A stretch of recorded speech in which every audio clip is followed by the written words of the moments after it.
everyone. Welcome to Big Sexy Chat. My name is not Chrystal. My name's Asherlee, and I am the editor and whatever they need me to be for Big Sexy Chat. And I am here tonight because Chrystal is off doing something infinitely more exciting. Just kidding. She loves you. She's just off at Vegas and can't be here. So I am joined tonight by the one and only, the beautiful Merf. Hi, Merf. Hi, Asherlee. The beautiful, you say that, is that because I just dyed my hair, so it's all shiny and pretty right now? Yes. Also, because you're beautiful all the time, but the hair, I'm definitely in awe over this hair. I want my hair to be beautiful like yours. For those who can't see it, describe the color because it's gorgeous. Yeah, so it's a really dark magenta. It's actually called black cherry. Ooh, yeah. Sexy. I like black cherry. That's a right? hot color. Right? It sounds a little kind of dirty. I like it. I like it when you're dirty, Merf. Oh, it's dirty, Asherlee. I like it. That's a good thing because do you know what we're going to do tonight? What are we doing? We are going to ask sex questions that people are afraid to ask. So we're going to ask them all the dirty, weird, funky questions that people are too afraid to ask. We're going to ask them because why not, you know? Right. But just put it all out there. I'm the kind of person, just lay it out all on the table. Right? I mean, let's just dig in, you know, hard and fast and just I love that you made the sound.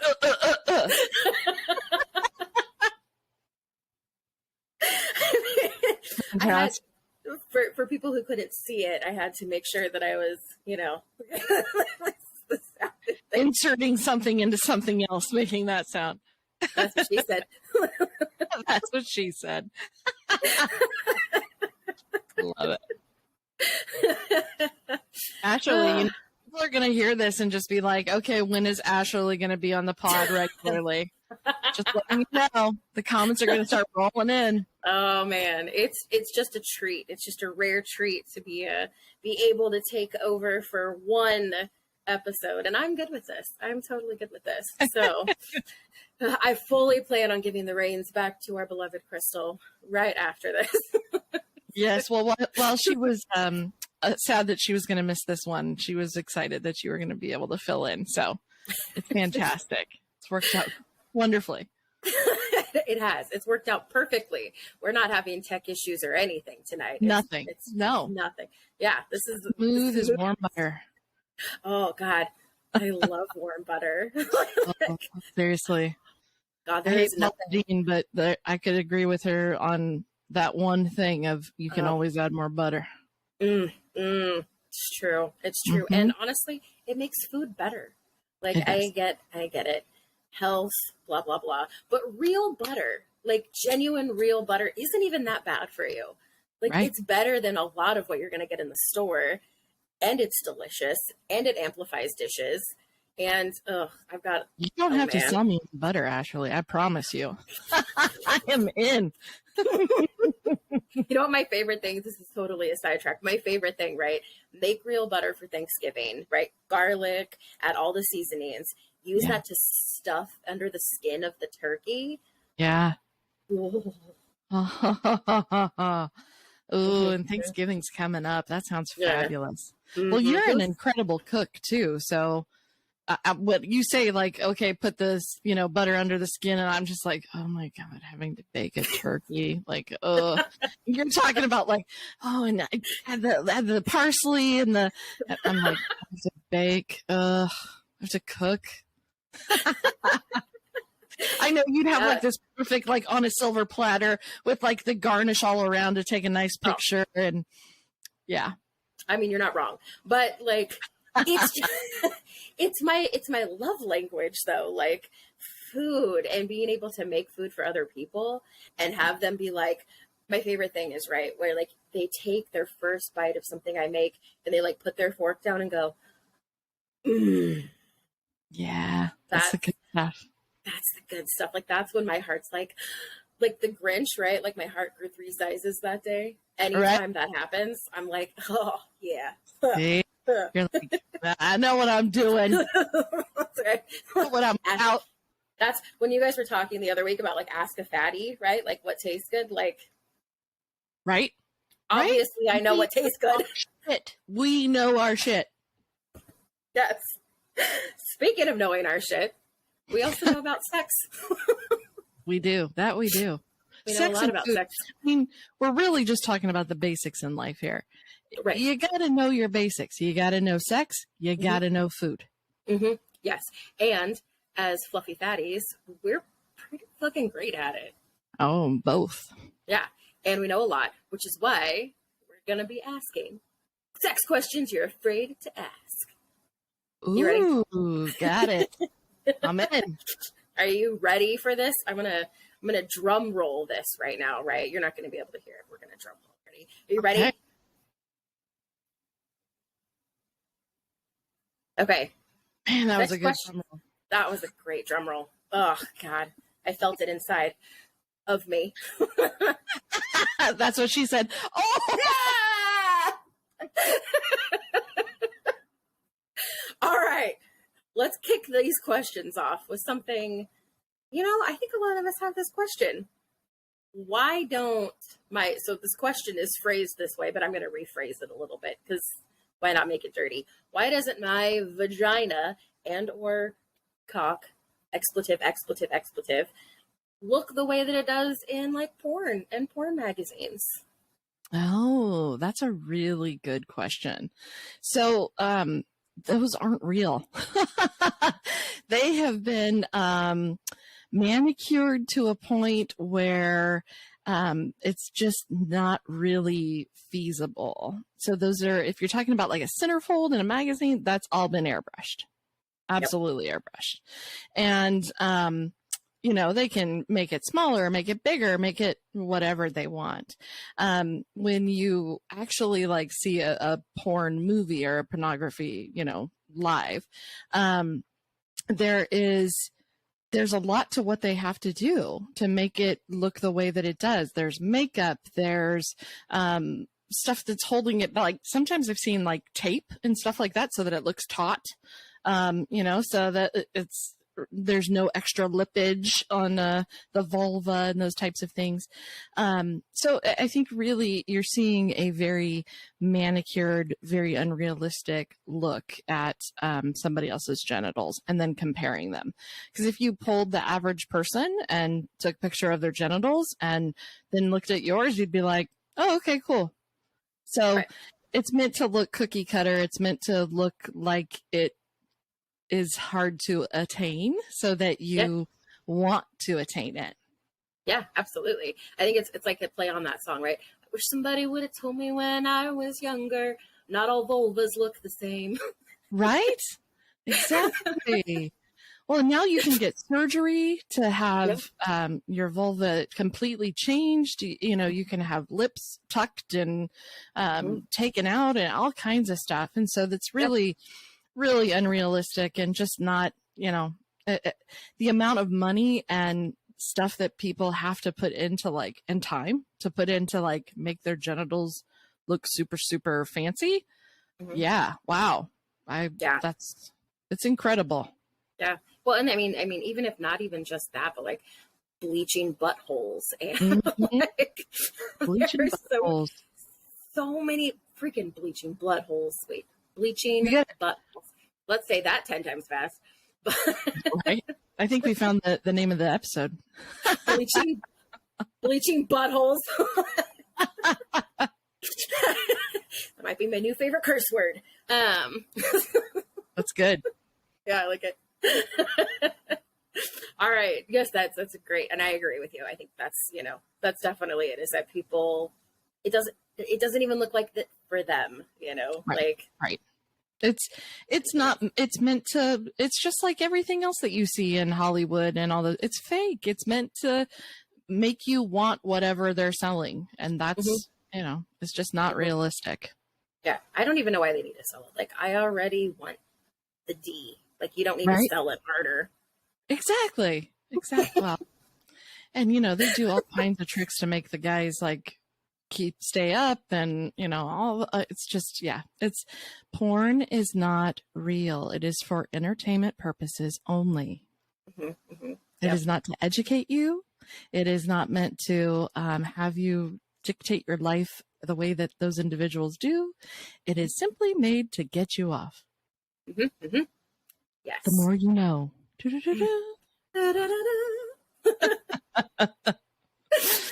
Speaking of bleaching buttholes, can you get hemorrhoids from anal sex?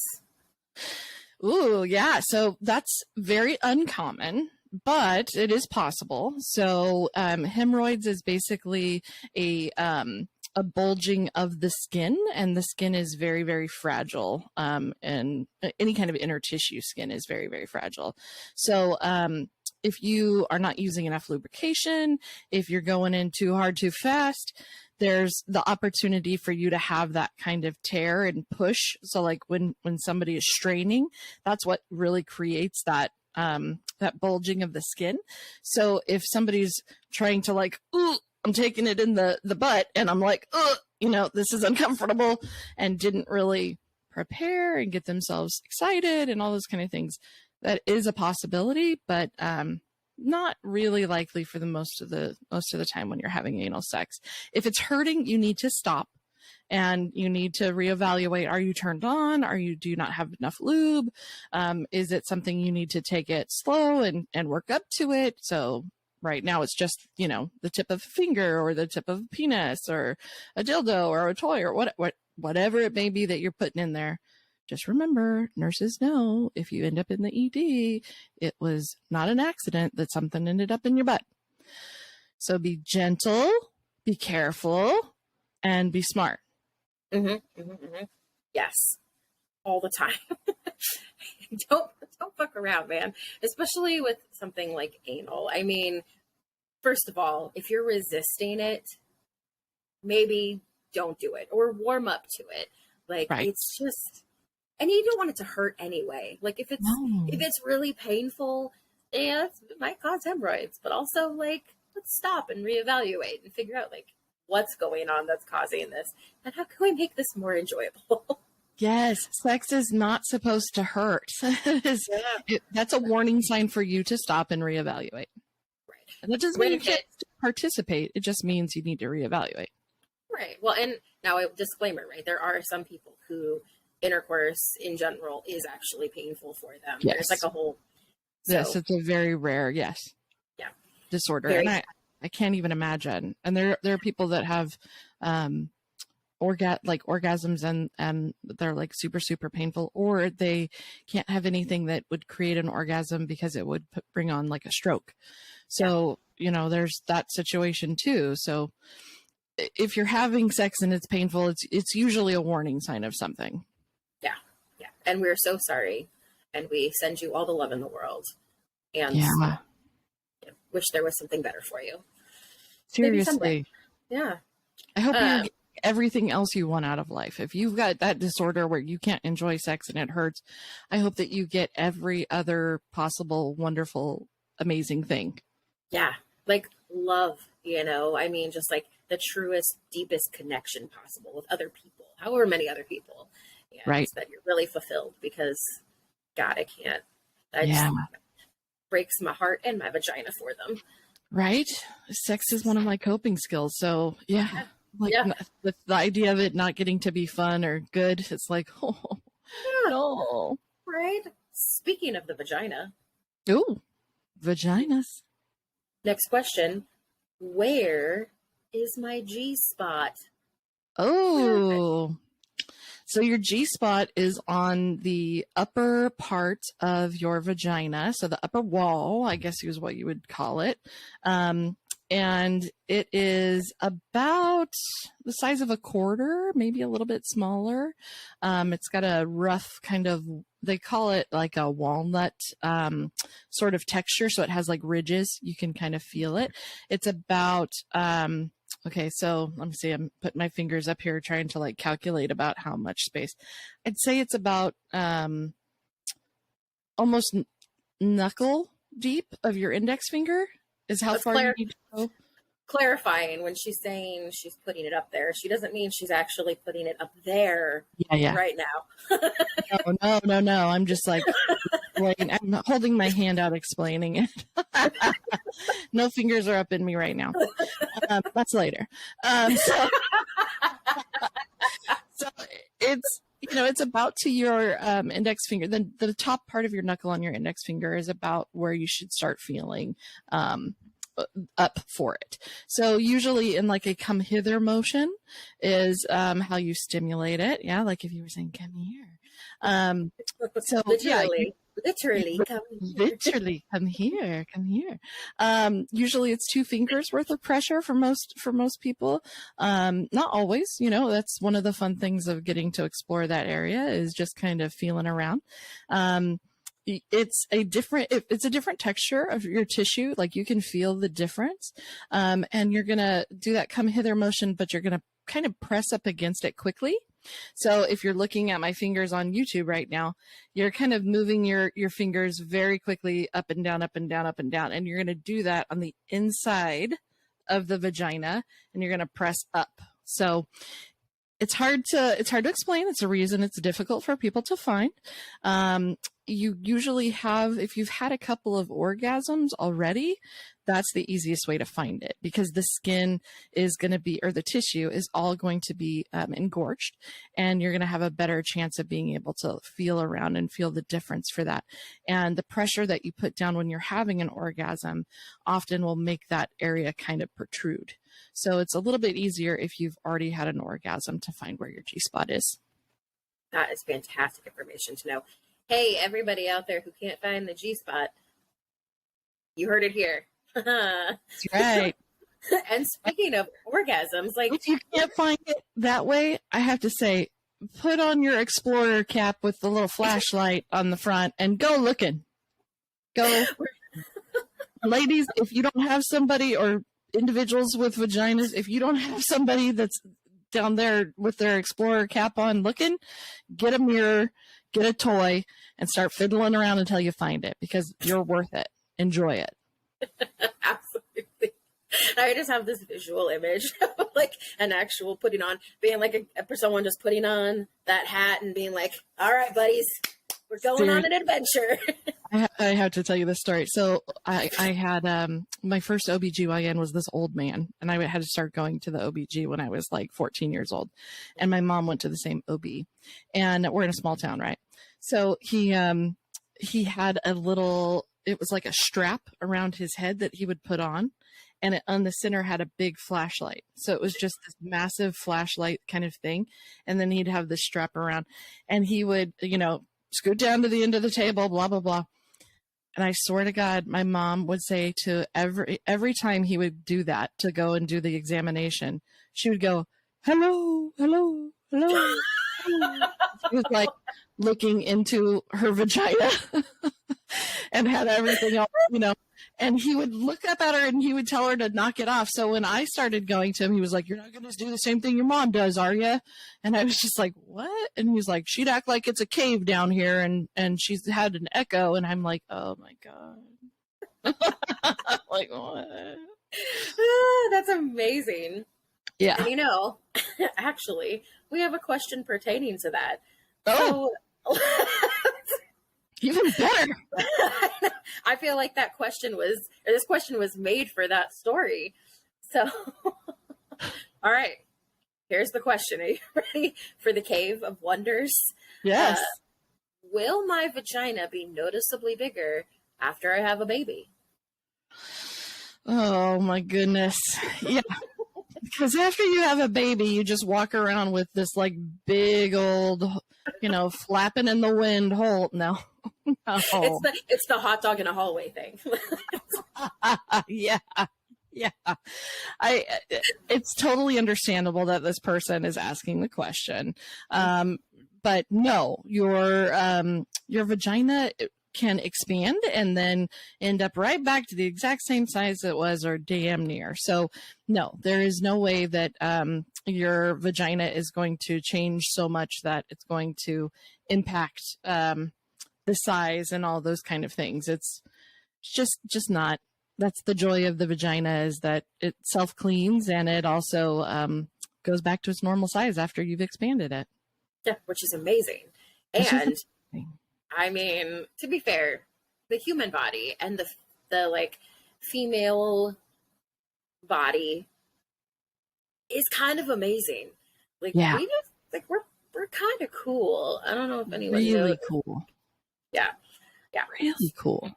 Speaking of the vagina and its hallways, how do you keep it tight? Ooh, so quite like tiger. That's right. There are lots of ways that you can keep it tight, but it all involves Kegel muscles. So, doing Kegel exercises, really just trying to do those Kegel activities on a routine basis. So, Kegel muscles are the muscles inside the walls of the vagina, and you can tighten and retract them. Sorry, my cat is about to. My cat's like parkour from The Office right now. She's like jumping off of poster frames next to me. I'm afraid that everything's going to come crashing down around me. So sorry. Parkour. She is. She's literally like, oh, I could step on this, and then that leads to that, and she's going to land on her face and knock everything over. So yeah. I apologize in advance. Okay, so Kegel muscles. They retract. Yeah. Yes, your Kegel muscles are all around the walls of your vagina. You have the ability to contract them and let them go. And there are special toys that you can utilize if you weren't sure how to exercise your Kegel muscles. But basically, the way it was always explained to me was it's a muscle in your vagina where you can pretend that your vagina is an elevator, and you're trying to lift up the elevator. So like think of your muscles as lifting the elevator, and you're going to hold them, and then you're going to put the elevator back down on the ground floor. That's the easiest way I've ever explained it to other people, is like to kind of get you familiar with that. You can also stop urination in the middle of peeing. You can often feel your Kegel muscles contracting to stop the muscle from being, it doesn't release it. It contracts it so that you stop, so you don't go pee. So there's lots of opportunities to do that. You can literally do your Kegels. Like I'm doing Kegels right now while I'm talking to you. Me too. It's that easy. Yeah, we're Kegel sisters right now. Have you seen I know there's a video going around, or at least a couple of them, different reels, where with women trying to do Kegels to music and like to the beat of different songs, and like it goes faster and faster and faster, and they're like, oh my God. Right. Like, you think you're fit now, but are you that song Kegel fit? Like, exactly. Yeah, I mean, Kegels are, guys can do Kegels too. So, you know, I don't know if kind of like, but is it, I mean, I feel like that would be the same muscle, like group of muscles. And I don't know this because I am not a doctor, disclaimer, but like, you know how they'll able to like move the cock. That's like, it's kind of what I'm imagining, right? That's exactly what it is. Up and down. Yeah. You can make it jump up and down. Yeah, so it's like how they wave. Mm-hmm. We, you know. We suck in, let out. Suck in, let out. Yeah, we get our elevators up and down. Move your elevator. To be fair, I also use that during sex too. Like I tighten. Yeah.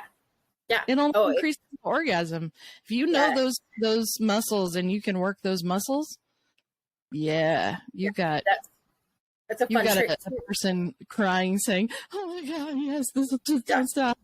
Right? Yep, that's it exactly. So I'm saying is like a good trick is like if you can tell that your partner is about to finish, like just squeeze it, right, and then it's like,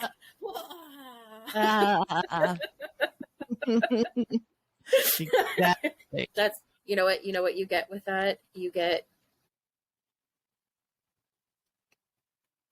Yes, you get the applause. The applause. I'd like to thank God for this Oscar and my mom for telling me about the elevator. Thank you. Thank you. I really appreciate this one. You love me. You really love me. Yeah. I don't want a lot, but my pussy does. I could keep muscle to the ground, but yeah, not much with my regular arms. Full on cheering round of applause for that. Oh, that's so funny. Okay. Moving on to the next question. Speaking of helping men orgasm, and really, I mean, this question could be for anybody, and this isn't necessarily for female or male, anybody. The question is, I've never had an orgasm during intercourse. Is there something wrong with me? Gotcha. Yeah. So most commonly, this is related to women, as being the individuals who ask this. You're right. Anybody could ask that question. But it's very uncommon, actually, for women to orgasm just from sex alone. So usually women have to have some sort of clitoral stimulation to orgasm. So the standard missionary him on top pounding away on you, unlikely that you're going to orgasm. Maybe if you were on top and had control over your positioning and the speed and the intensity and all those kind of things, you'd have a much better shot at orgasming internally. There are different types of orgasms, that's all pretty standard.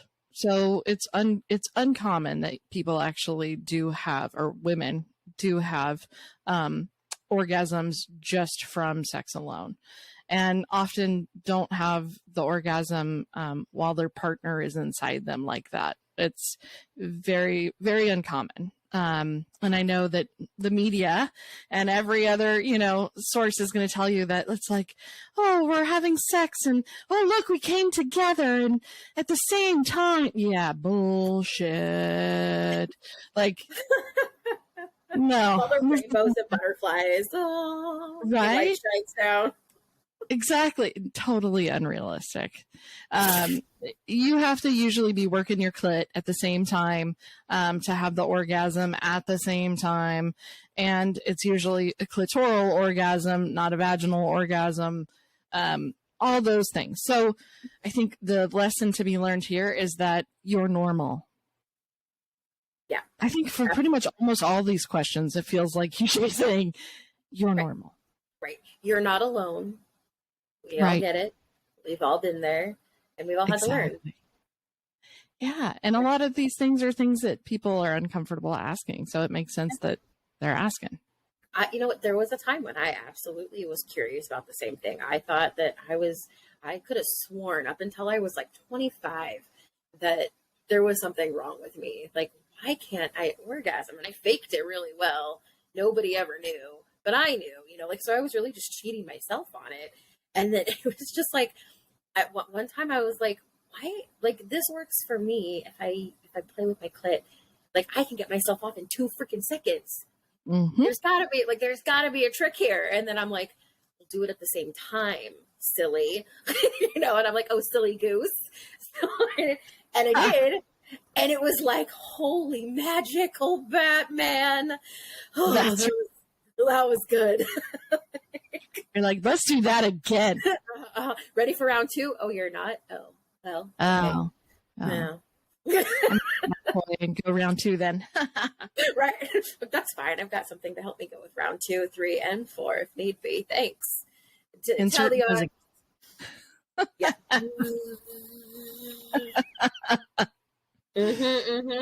Okay. All right. So, speaking of all of our beautiful sex questions, this next one, I think that a lot of people might have this question. And you know what? I'm going to leave the professional to this one. Is cyber sex really cheating? And now I'm going to take that one step further for this question. So is cyber sex really cheating?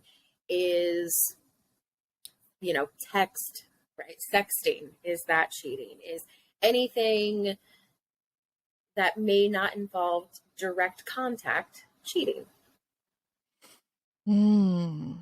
So this is a complicated answer because it truly depends on the relationship that you're in and what agreements you've made with your partner.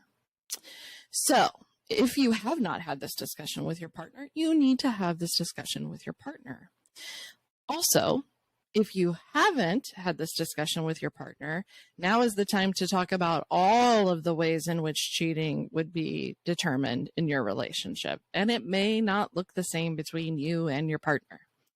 So it's really important that you start talking about those things, even though they make you a little uncomfortable, and sharing what you think is cheating and what your partner thinks is cheating, and then have a discussion about those two things and go from there. Yeah. Now, I would say anything that you are doing, any kind of engagement with another person on a mental or physical level in regards to sex is important for you to know how you feel about that and how you would want to be treated in that situation. So if you can't think of like if it's right or wrong and you need somebody to tell you that, what does your gut feeling say when you think to yourself, oh, my partner is having cyber sex with another individual, even though they're not touching? Maybe that mental stimulation is a taboo for you, or maybe it only matters if they were to meet in real life, or maybe texting is fine but not video, or there's so many nuances to that I can't really answer that question, but I would say it depends on who you are and what rules you created for your relationship. And I agree. I think that that's 100%. And not even just that. I mean, I think that if you're in a relationship and you're someone who, you know, I know people this way who aren't even comfortable with their partner watching porn. You know, like if to you that is cheating, communicate that. Make sure that you're on the same level as your partner, because, you know, otherwise you're opening yourself up for so much hurt. You know, because they may have been in relationships with tons of people in the past, or even one or two people in the past who were totally fine with it. But then they're in a relationship with you and all of a sudden you're not, and they don't know, you know, I mean, that's just not communicating that kind of thing is really, really, really detrimental to relationships. I mean, what Chrystal always says, right? Communication is lubrication. Right. And I mean, communication is also the way through so many things. Like, absolutely. Yes. And your partner is not a mind reader. I think that's the big thing to take home, is that your partner is not a mind reader. They don't know that you're expecting one thing or another. They don't know that you're cool with one thing or another unless you're telling them. And part of that is just having the conversation and saying, hey, you know, I read this article about, is cyber sex cheating? What do you think about that? Because I think blah, blah, blah, fill in the blank, you know, like that starts the conversation so that you can have that discussion with your partner and really find out what they think. Yeah. Yep. Agreed. Absolutely. And I hope that anyone listening to this does have their conversations, because it's so important. I don't think that can be stressed enough. Right. Life is too short to not just engage in the conversation and get what you want. Oh, you deserve it. Get what you want. Right. And not just get what you want, but like make sure that your partner, because I mean, in general, if you're with somebody, they probably want what's best for you also. Like they probably love you. They probably care about you. They probably want to make sure you're happy. And if you're not being fully honest with them about something like that, I mean, you know, how that's are they supposed to make you happy? Yeah, exactly. That's on you. Yep. You don't get to be mad at them 6 months later when they're having a sexting relationship because you never brought it up, even though you know it's one of your big no-nos. Mm-hmm. Yep. And on the topic of communication, the next question that people are afraid to ask is, how do I tell my partner what I want in bed? And now the obvious here is, right, just do it. Like we're going to Nike it. Right. But is there more to that? Absolutely. I think telling your partner is one thing, but showing your partner or stopping them mid whatever it is and say, I think that would feel really good if you did X, Y, and Z. And then put their hands there and tell them to do that. Sometimes I've heard of couples that like will say, tonight I'm going to be the person who says what you get to do to me. And so then it's like, I'm in control. I get to say, squeeze my breasts and kiss my neck. And okay, now put your hand down my back and now squeeze my butt cheek. And if you're in charge and you make those kind of agreements, you can make a fun game out of it while you're having sex. Yeah. You can get your fake dom on. Get your dom on. Get your dom on. Get your dom on. Get your dom on. And it doesn't even have to be a dom. It could just be like, tonight I'm the instructor, tomorrow you're the instructor. Role play.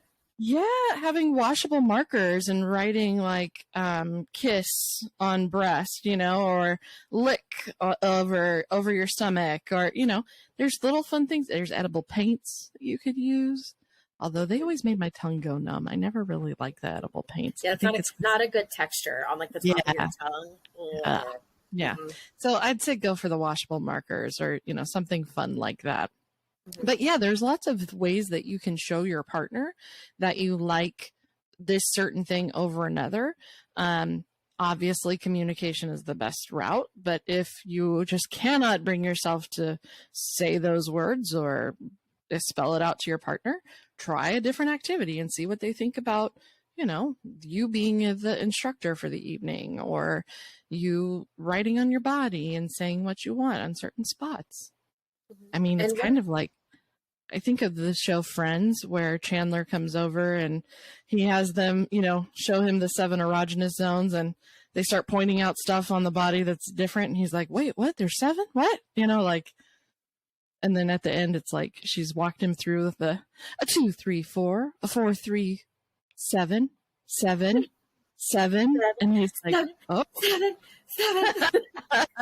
That's what you could do. You could basically be the coach and be like, this is what I want. Go 3, 2, 1, 1. You can label your body parts in different numbers and do it that way too. Mm-hmm. Yeah, I think that's a really fun idea. I like it.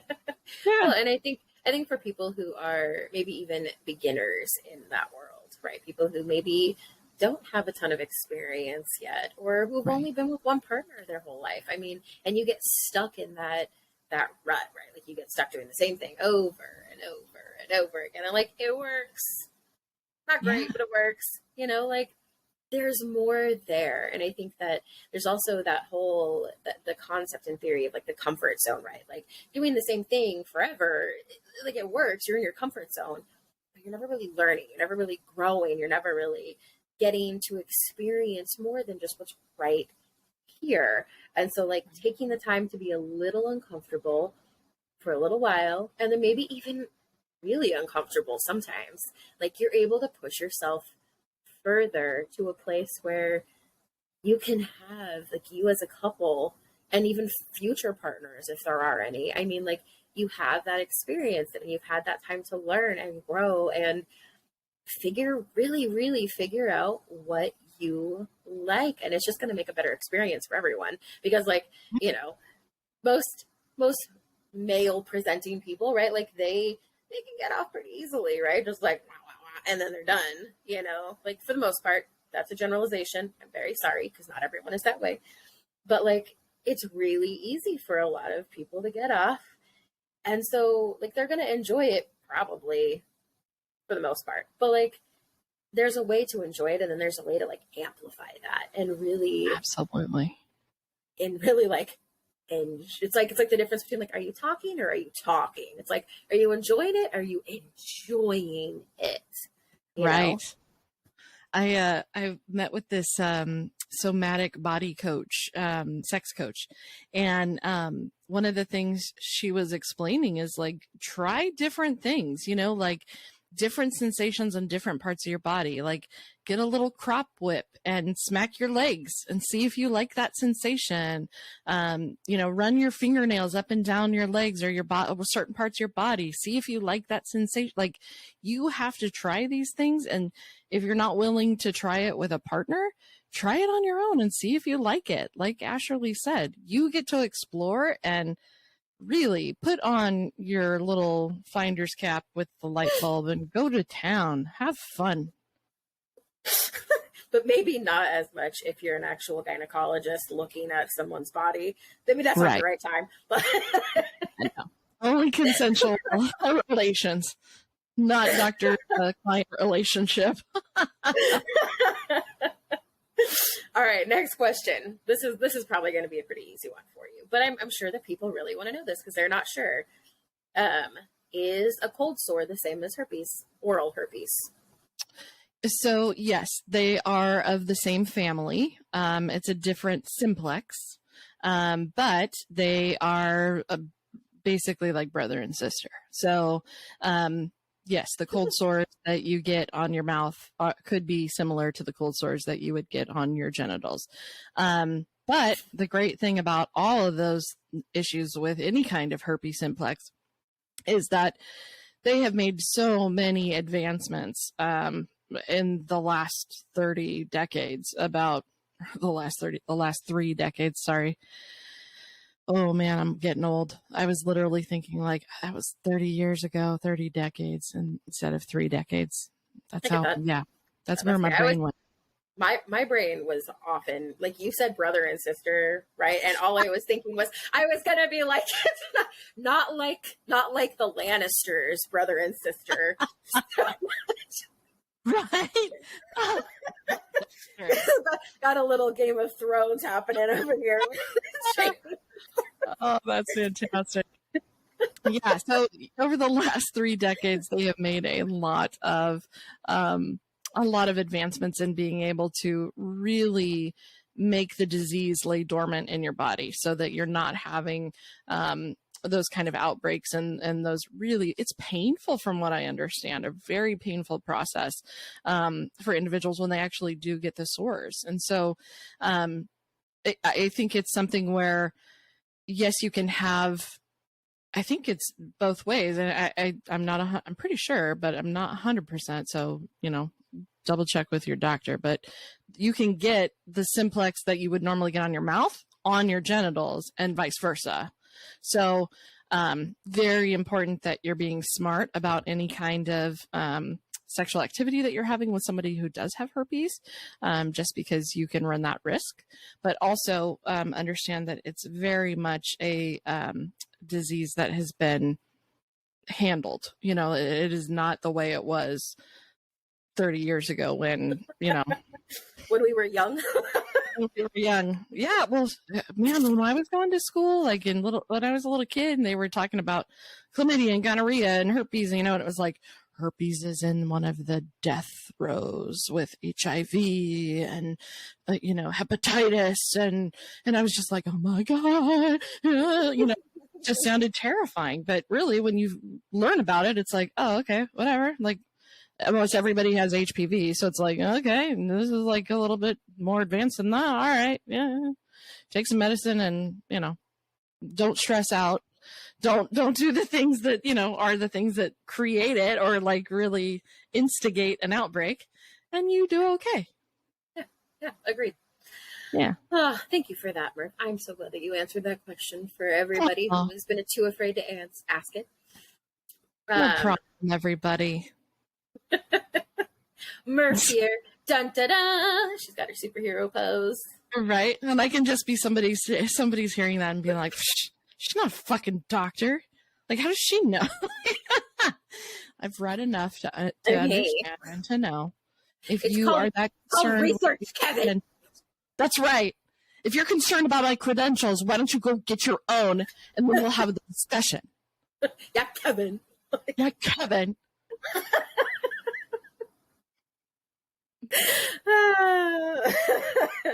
Okay. All right, next question. You know what? No, I'm going to save that one. Okay, next question.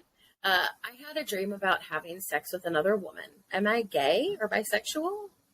Oh, it's maybe. Spread the doodle right? So, so sexuality is a continuum. Very, very, very uncommon for one person to be like, I am 1000% heterosexual and I am 1000% homosexual. Yeah, Kevin.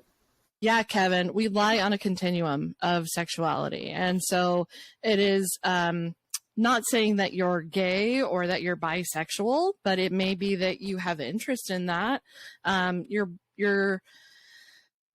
brain tries to basically understand the information that it has been fed all day when you go to sleep. And so really, maybe you saw something that turned you on and it was a female, that was doing that, and you were like, hey, I wonder what that would be like. And so then you went to sleep that night, your brain was like, let's see what that would be like. And so your brain just kind of goes into it.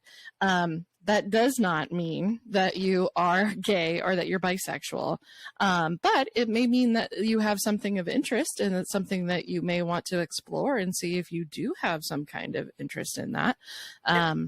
Just not, it's never a black or white. We're always in the gray when it comes to sexuality. Right. I mean, or it's like the Freudian thing, right? Like, oh, it means that you're mad at your mom. That's what it means. Right. It means you should get a cat.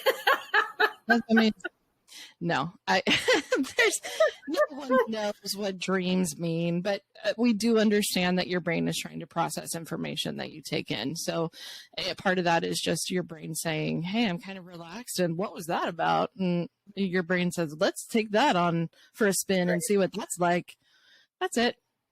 Doesn't mean that, you're needing to buy a pride flag, although you probably should, just because it's important to be an ally. Mm-hmm. But ally. It also might maybe mean you are. I mean, you never know. Like, yeah, absolutely. And you may, since it doesn't sound like you've tried it, whoever's asking that question. So yeah, it may just be, hey, you need to experiment this and see what you think, because it may be something you really enjoy. Yeah. Nope. I tried it once. I did not enjoy it. Yeah, I was like, you know what? I'm okay. Like, I could go for women, like, from, like, waist up, like, I really like the boobs. And I mean, we're better to kiss, like, we're softer. It's just, it's nicer. It's nicer. But then, like, once you get down to, like, the nitty gritty, I'm like, it's too slimy for me. I don't think I like that. Like, I was like, all right. Curiosity satisfied. Thank you very much, ma'am. Learned about myself and moving on. Yeah. That's it. I love having sex with females, I think, or any, women, whatever, anyone that identify. I never know the right wording and I need to know the right wording. I'm pansexual, so I like any, or is it omnisexual? Is that how you say it? Where you're just like, you like the person? It doesn't have to be.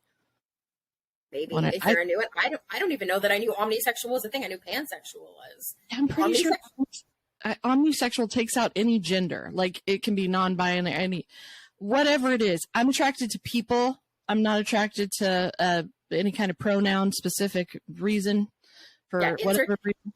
I mean, insert the like Schitt's Creek wine reference here, yes. Right? Thank you. Yes, exactly. Like, I like rosé, but sometimes I like a Merlot, and sometimes I'm in the mood for a Zin. Exactly.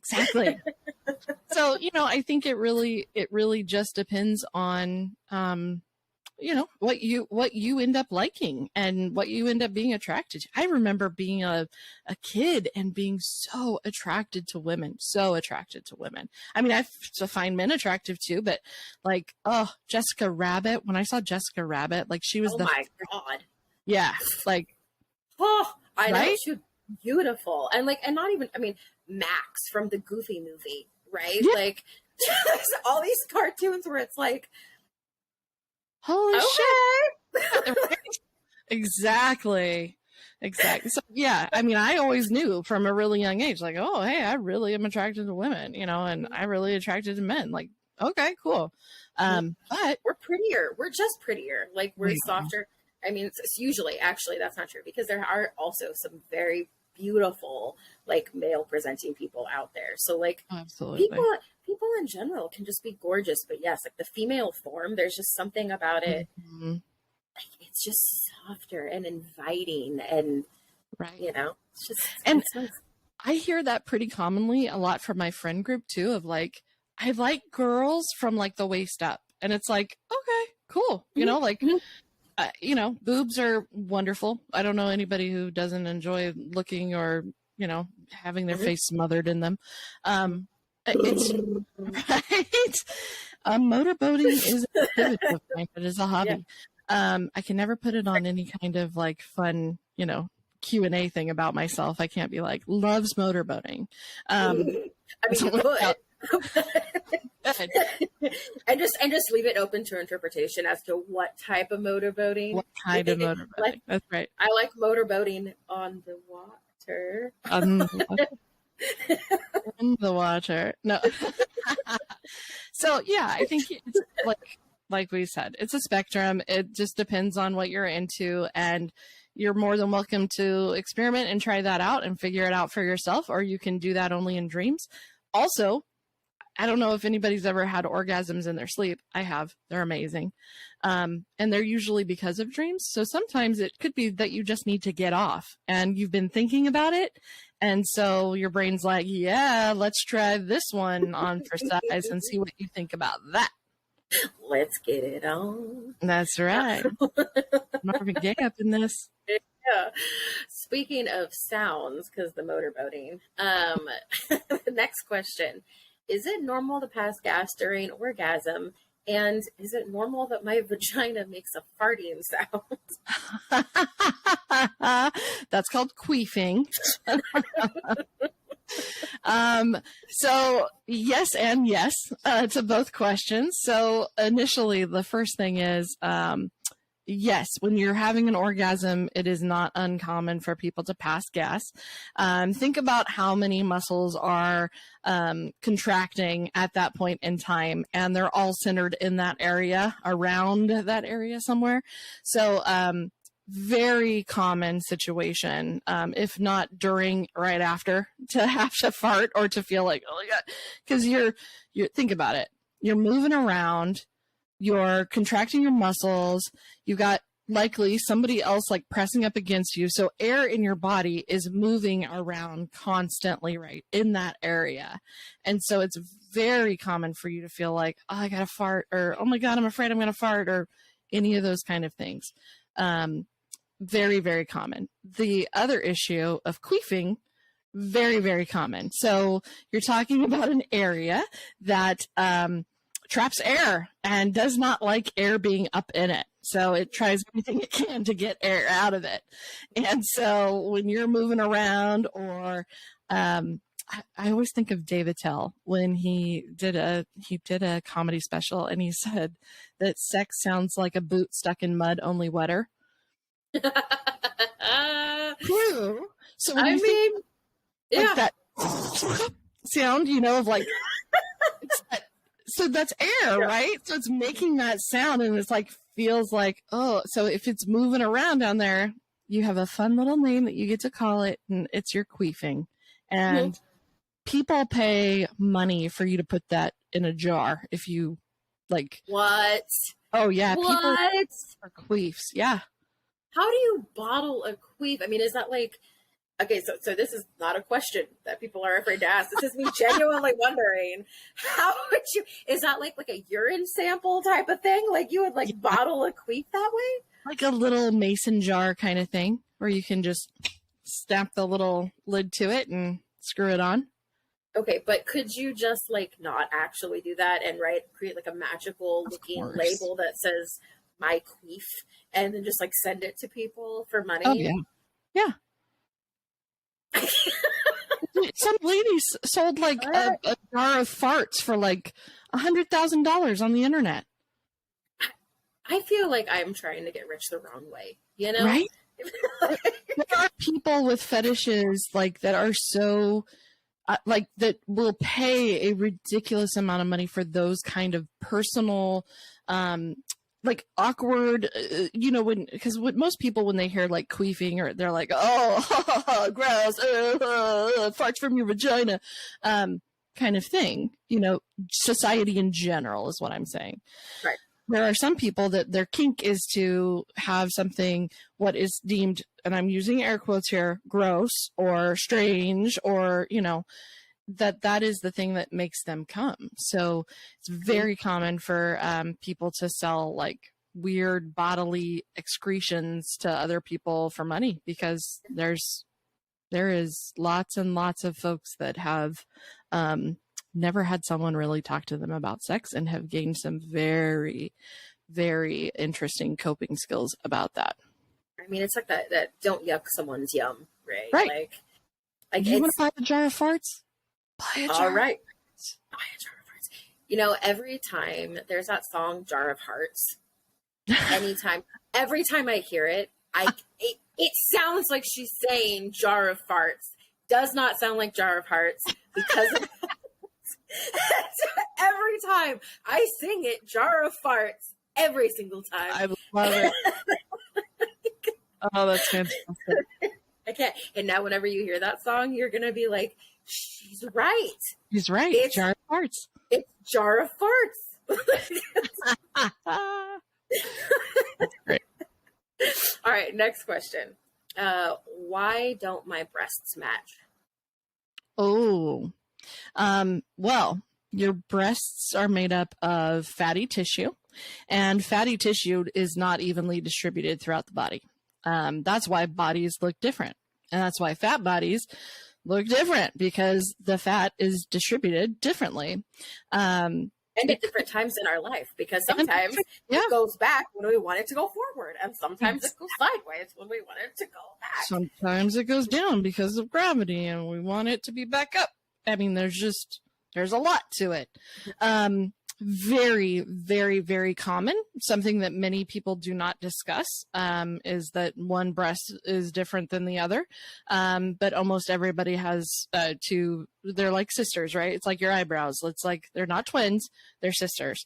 So, just get comfy that, hey, one's a little bit smaller, or one's a little bit bigger, or one's got kind of a weird kind of shape on the side and this one doesn't. And it's okay. It's okay. I can guarantee you, whoever is getting to see those breasts are enjoying the fact that you're showing it to them. Mm-hmm, mm-hmm. Yeah. And that's okay that there are different. I mean, it's just like your feet also. Like most people, their one foot is a little bit smaller or bigger than the other. Like, this is just how it works. Like, you know what? I feel like even my hands, I mean, to some extent. Yeah. I mean, there's no person that's perfectly symmetrical all the way, all the way from the tip of their head to the tip of their toes. Like, there's just not happening. I wish. Like, I'd love to be symmetrical. But have you seen that? Right? Like, there was a trend going around where people were doing like the symmetry thing, and they were like, I don't even look like myself, because it was just one half of their face, and then it would mirror that side, and they're like, that doesn't look like me. Right. And it's like, it's that same. I mean, it's right there. Like, right there is proof that we are not symmetrical creatures, and these unique things about us, these unique characteristics, are actually what make us kind of hot. So, like, embrace it. That's okay. Absolutely. And, we just talked about how everybody loves boobs. Everybody loves boobs. Small boobs, big boobs, boobs that have been taken the nipples off, boobs that have had mastectomy scars. But people love boobs. There's just your boobs are great. Whatever they are, they're great. I promise you. Yep. I would want to see them. I want to see everybody's boobs. That's my thing. I love that. Yeah. So instead of dick pictures, send Merf your boob pictures. Seriously. I have friends that we used to send each other boob pics all the time. I have a friend that regularly will be like, hey, happy Monday, and just send me a picture of her tits. Boobs. Love it. It's like, fuck yeah. Happy Monday, man. Like, how do you not have a good Monday after somebody sends you a picture of their boobs? I mean, that's a fair point. Like, right? the guys are onto something with that. Like, I think we should make that a new thing. Like, no, hashtag no dick pic, hashtag boob pic, please. Boob pic, please. Down. I'm down. I don't want to see your dick pic. I have no desire to see your dick pic. But boob pic, I'm interested. That's my interest. Yeah, no, I think that we're going to do that for this episode. Let's just do send Merf boobs. That's right. Hashtag send Merf boobs. Perfect. If people send us boob pics to sexy@bigsexychat.com. Oh my God, please do. Open the inbox being like, there's boobs! There's boobs in the inbox! You want to make Merf's day? Send a boob pic to sexy@bigsexychat.com. That's right. Or better, like you can also send them on Instagram, on Facebook. We've Twitter. got the socials. Yeah, send them over. Send them my way. I'm not going to grade them. I'm not going to make fun of them. I just want to see them. Yeah, she just wants to see your boobs. I just want to see your boobs. Yeah. Show me your. I need showmeyourboobs.com. I'm sure that's already been taken. Oh, I am 100% sure. I would type it in, but I don't want to break my computer. Yeah. All right. Right. Just even thinking about it, my computer's like virus. Right. All right. So last question that people are afraid to ask. Can I really break his penis? Ooh. So no. So there's not a bone in there that you can break. But there is a lot of blood that goes to that area, and you can, I guess you could say, break the veins that are going through his genitals. So you can really badly bruise him. You can be having sex so rough that it creates tears on his penis, and can cause blood. There are those possibilities, but usually it's like somebody slips in the shower and instead of grabbing onto something else, they grab, or like it impales the partner's penis, and that can create the trauma to the tissue, which fills with blood, and then then it's like you're quote unquote breaking it, even though there's nothing to break. I've heard it referred to as like a fracture. So I mean, it's like that same time. It's not really like fracturing a bone. It's like fracturing the organ, the muscle tissue, and everything that's there. Yeah, and I am sure that it hurts. Oh gosh, yeah. I was listening to a podcast. I don't remember which one. It's something to do with NPR, I think. And this lady was talking about black widows. And she said that most people get bit in outhouses, and they're almost always men because their balls and their penis will dangle down. And the black widow thinks like it's food, or, something has landed in their nest. And so they'll get punctured on the penis. And because the skin is so thin, it can more venom enters their bloodstream and stuff, and it makes it way more painful. And so that's a very fragile area, extremely fragile. So imagine blunt force trauma to it. Yeah. The skin is so delicate and there's so many veins and blood flowing through there that, yeah, you can create a lot of damage. And it doesn't take just blunt force trauma. It could be just a little poke from, a spider's teeth. God, that hurts my non-existent penis. Just thinking about it. Ooh. Yeah. Ooh. My body involuntarily keggled trying to crawl further up me. Get away. Yeah. Seriously. Oh God, I cannot even imagine. That's terrible. But yeah, I mean, even little tiny small things like when you're getting them off without lube or without something there, I mean, that can cause friction. I mean, painful. It's like having a rug burn. I mean, can you imagine having the rug burn on your nose? That sounds terrible. It's why you got to be cautious when you're having sex and making sure you got enough lube, or that you're in a safe place that, nobody's going to fall and break a penis. Happening. That's terrible. I am so sorry. We're going to save that. Well, I am so sorry, penis havers, you poor things. Right? Ouch. And when Betty White was saying, don't say that a woman needs balls, because balls are weak and fragile, and It's the vagina that you need to say. You need to grow a pair. You grow a vagina. Grow a vagina. Yeah, I've always, or was grow ovaries. Either way, I know what you're talking about. Yeah, because it's true. Like, and they're on the outside, right? Yeah. Like, hang dangling. Yeah, mine are protected by my body and then by all my squish. So like, mine are extra protected. You know, like they're good. They're safe. I'm gonna catch it with my thighs before I catch it with my vagina. Yes. Oh, I love that. Well, that concluded our questions, sex questions people are afraid to ask. I thought maybe we could do some quick rapid fire just to close things out questions. Okay. Actor studio questions, and then plus our own goofy one at the very end. What do you think? Okay. Rapid fire questions? Inside the actor studio, rapid questions. Okay. Yeah. All right. So I'm gonna ask them. You answer, I'll answer, then we can go to the next and just blah, blah, blah, blah. Boom, boom. Okay. All right. What is your favorite word? Fuck. Weedle. Weedle? Weedle. What does weedle mean? It's one of my favorite words. I can't do rapid fire when I have follow-up questions. It's been my favorite word since high school. I'm not even kidding you. Weedle. And it kind of means to like manipulate your way into getting something you want. So like you're wheedling your way into something. Oh. It's such a fun word. It's just wheedle. Like it's just, it's a fun word. It is. It's a fun word to say.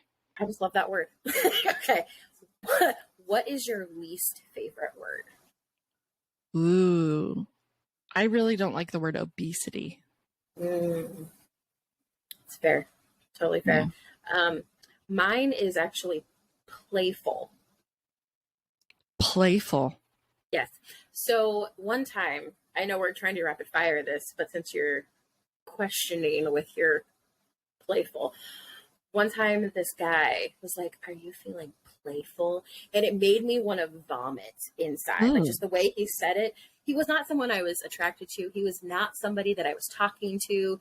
He was just this guy. And he's like, "Hey, you feeling playful?" And I was like, "Whoa." Never. Yeah, that. And so that is why it's my least favorite word. I don't use it. I don't use it for almost anything ever. Like, interesting. I know. Most people say moist, but I playful. Yeah. I've never had a thing with moist. Yeah, it's whatever. What turns you on? Kissing. Boobs. Just kidding. No, boobs for sure. Boobs for sure. But I'm thinking like, what fastest way to arousal? Kissing. Yeah. Yeah. Mine would be kissing also, but very specifically, like this one part on the back of my neck. I can't even tell you where it is. I just know it's there. I know one person has found it, and it was like, oh, hi. I know kissing on the neck is yeah. What turns you off aside from the word playful? Turns me off. Anything that's stinky. I just instantly am like, ooh. Yeah. So I don't like stinky stuff. I'm very smell sensitive. I'm smell and sound sensitive. So like if something's too loud, I'm like, oh, it's too loud. Turn it down, and same thing with smell. If it's just too much, I'm like, oh, I can't. Yeah, that's fair. Makes sense. For me, it would be, I can't say the word playful now. So I think the thing that turns me off the most is attitude. Like, and to say attitude, like that's kind of a generalization. There's a very specific way that a person acts that just like, and it's almost like being like hyper aggressive, where it's not even just like about dominating. It's not about like being more dominant in bed, but like being very aggressive in the mannerisms and the words. Like I'm like, nope, done here. Done. Yep. So, you're not turning the boat around on this one. Yeah. And there's literally no way, like, there's no way to apologize your way out of that. Like, at that point, if you're, nope, hard no for me. Oh, these next questions will go right along with your sensitivities. What sound or noise do you love?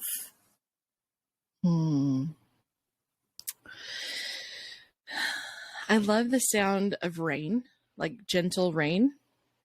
I would say that's probably, or ocean waves. I really love brown noise too. I've been really enjoying brown noise. It's like I use that to kind of focus, and I sometimes to fall asleep. But it's just like a staticky sound that doesn't change in tone. So it's like, you know, like that's not it, but it's just like it stays the same. Yeah, I can get that. It's kind of like road noise. Yeah. Yeah, I get that. Rain for me, I mean, hardcore, petrichor, whatever that is. But I love rain. Like, I am, with our 80, 90 degree days right now, I am like, it's fucking October. Right? Bring on the rain. Where's my fucking rain? Want to wear a sweater. Oh, I'm wearing a sweater for that. But do you see it has holes? I was going to say it has holes all over it. Yeah, so you can see through. It's so that way I can show you my boobs. Just kidding. Yes. Trust me, I'm looking. you're like, where are they? Here underneath all this. Okay. And conversely, what sound or noise do you hate? Oh, there's so many noises that I hate. Little kids crying. Infant crying, that shrill, like, you know, like, yeah, that's, oof. Nails on a chalkboard, like anything that's like, styrofoam, like when somebody scratches styrofoam. Yeah, don't like that sound either. Yeah, so I'd say probably any one of those. They're pretty interchangeable. Yeah, I get that. I could definitely get that. I would think I'll also add to that when your fingernails accidentally, or even your fork scrapes against a plate. Yes. Oh, it's like you can feel it. It's not even just a sound. Mm-hmm. Yeah, like I feel it in my tailbone. Yeah. Like, oh. Yeah. It's just all the way through. I've passed that down to my children too, inadvertently. Like, they're almost bigger, like they get more upset about it than I do at this point. But like, if they're putting away dishes or whatever, it's one of them scrapes a dish and it's like, they all like, it's like malfunction, right? Like everything stops. Just like dead silence, like, ooh, everybody's cringing. Yep. Yep, every time. I love this question. What is your favorite curse word? Oh, motherfucker. Mm-hmm. Mm-hmm. Mm-hmm. Yep, fuck is definitely, and any version of fuck that we can add to it. You know, I was explaining this to my new staff. I was just like, I cuss a lot, and I apologize if it offends you. I will work on it every single day to not do it around you. But it is part of my vocabulary, because fuck is an adjective, it's a verb, it's a noun, it's a, like, it's everything. So I use it like a confetti. I just throw that shit around. So, this is my fuck fetti. Yeah, right. It's positive. It's negative. It's for everything. Well, and it's like, you know, there's I'm sure you've seen it, but there's this thing where like it's different sentences using the word fuck, and like you can tell from the sentence whether that is an aggressive fuck, whether it's a happy fuck, whether it's, I mean, like you can just tell. You know, like you're reading the same thing, and you're like, huh, that's kind of amazing. Like, what other word can really be used that versatilely? I don't think many can. Yeah, I was gonna say I can't think of any. Yeah, no, I love it. I mean, to be fair, I also love like douche canoe and like cum guzzling gutter slut. Like, you know, there's all these like fun strings of curse words, but ultimately, fuck is just the best word. Yeah. What profession other than your own would you attempt? That's a good question. I've always wanted to be a voice actor. I think you could do it. I think it'd be fun. I used to talk to my cat in this really high pitched voice. And she only she knew, everything I said just because of that voice. And so my friends think it's so funny, and they would be like, they would try to make the voice. I have one, my best friend, she still does the voice. I don't do the voice because I don't have the cat anymore. She passed away. Okay. But all right. I was gonna say we need to hear the voice, but then I'm like, oh, that's sad. Never mind. Oh no, I'll do the voice, but just I just never trained my other cats on that voice. So the voice was, I would say to my cat, because she loved cheese, I would go, "Does the baby want cheese?" And she would be like, what? And so that's amazing. No, I need you to say a dirty sentence using that voice. Oh, you want me to suck my cock? Yeah.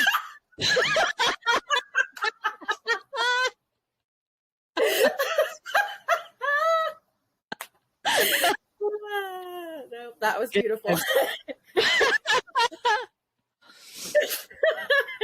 I love that so much. The profession that I would try, other than what I'm doing right now, I'm already doing what I love, honestly. So I would say the one thing I haven't done is really get into singing. I love singing, and I used to be really, really good at it. And I always growing up, I wanted to be a singer, but like little kids, right? I want to be a singer, but right. I'm fat. Nobody will listen to me. And now that, that's not the way it is anymore. Right. But I'm like, well, shit, now I'm 38. Girl, you got a lot of living to do. Yeah, I know. So, I mean, maybe the next thing will be being a singer. You never know. I love it. Yeah. What profession? Should have a karaoke night. Oh my God. Yes. Yeah. Next time I come down there, let's just go to karaoke. Okay. Oh my God. That'd be fun. Me, you, and Chrystal. Let's go karaoke. Yeah. Oh. That'd be so fun. Yeah. What profession would you not like to do? I don't think I could do any kind of crime scene investigator kind of job. That's fair. That's actually what I wanted. Once upon a time, I wanted to be a criminal psychologist. Oh yeah. I love serial killer stuff. They're cool. I mean, serial killers are not cool. The psychology behind it, I love. Right. Getting into all of that, I really enjoyed that. But I was thinking cop. Yeah. I just couldn't do with coming up on a crime scene and having. So another squirrel moment here. I'm going to tell you this story. I used to work in forensics. It's very, after you've been exposed to a lot of it, it's don't want to deal with it at all. But I was watching TikTok videos, and I don't know how I ended up on criminal TikTok or something, but this person said, my room, my apartment stinks. It's just so gross and it just smells terrible, and I'm like, what? And so I ended up on this whole thing of TikTok, that the wrong side for me. And this lady she said there were bugs falling through her vents and stuff. So she walks outside and she looks up with the camera up to the neighbors, and there's flies all over the windows. There's somebody died in there. And so she had been complaining to the apartment people for weeks that it was stinking and that there was all this stuff. And then goo started coming down her walls. Yeah, the person was basically decomposing in the house or in the apartment. And so just the video of all the flies all over the window and her story, I was going I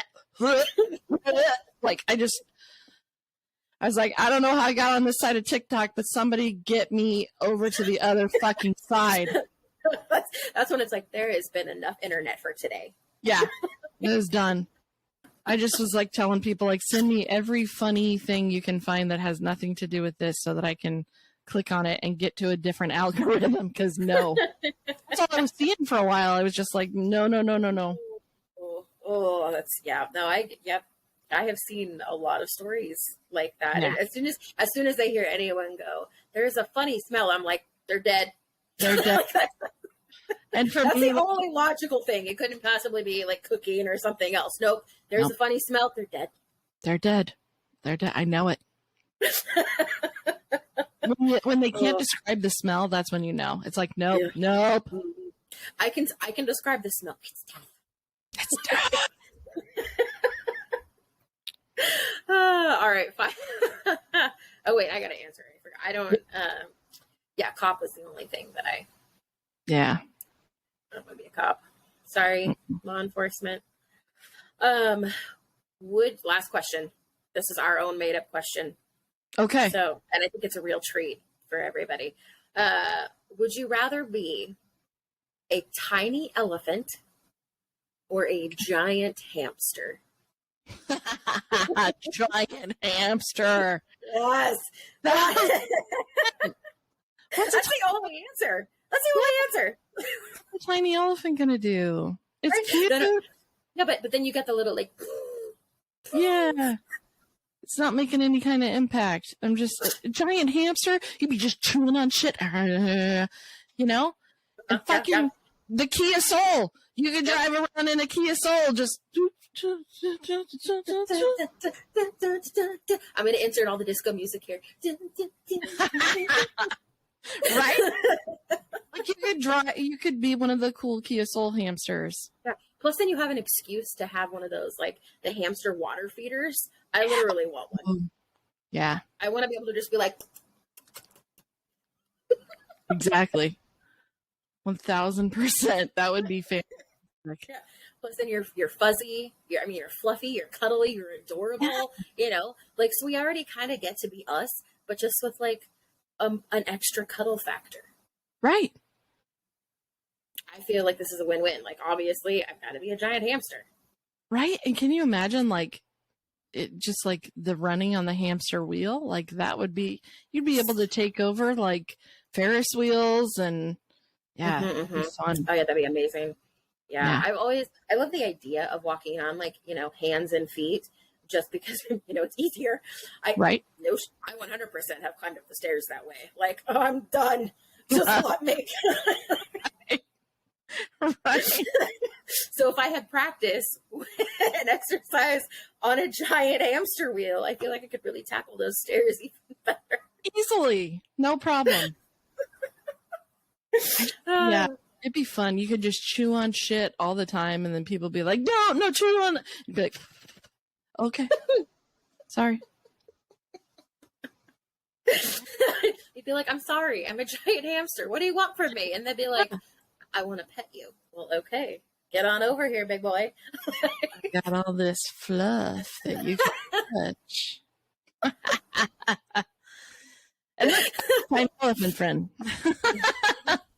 And here's my little friend. Just like a little stream of water, just like. How much water a tiny elephant can contain in its little tiny trunk. Right? Well, and think of how big the ears have to be on the tiny elephant. Like, it's almost you're almost all ears. Mm-hmm. Yeah, it's a total Dumbo moment. Yeah. But, like, even more so. Right. Yeah, I wonder if it can fly because it's so small. You know, I like think the body hamster. mass. Yeah. No, hamster's the way to go. Mm-hmm. Yep, I 100% agree. Well, this has been fantastic, Merf. I am so glad that we got time to answer questions and ask questions that people are afraid to ask. Some interesting topics there. It definitely was. I feel like we really covered a whole gambit of things. Queefing, bleaching your butthole, all kinds of stuff. Mm-hmm. Bleaching buttholes. Elevators. Damn it. That should have been the best curse word. My favorite curse word should have been bleaching buttholes. Bleaching buttholes. You know, I know there's a dad out there somewhere that's going to be like, bleaching buttholes was my band name in high school. Right? Oh, the bleached buttholes. Oh. All right. Well, Merf, anything else we want to cover? Are we good? I think we're good. We're good. Chrystal's going to come back and be like, what the hell, you guys? Be like, I let the two kids run amok. Yeah, no. We're the kids that should sit in the back of the class. Exactly. I know. All right. Well, without further ado, I'll see you later, alligator. Well, after a while, crocodile.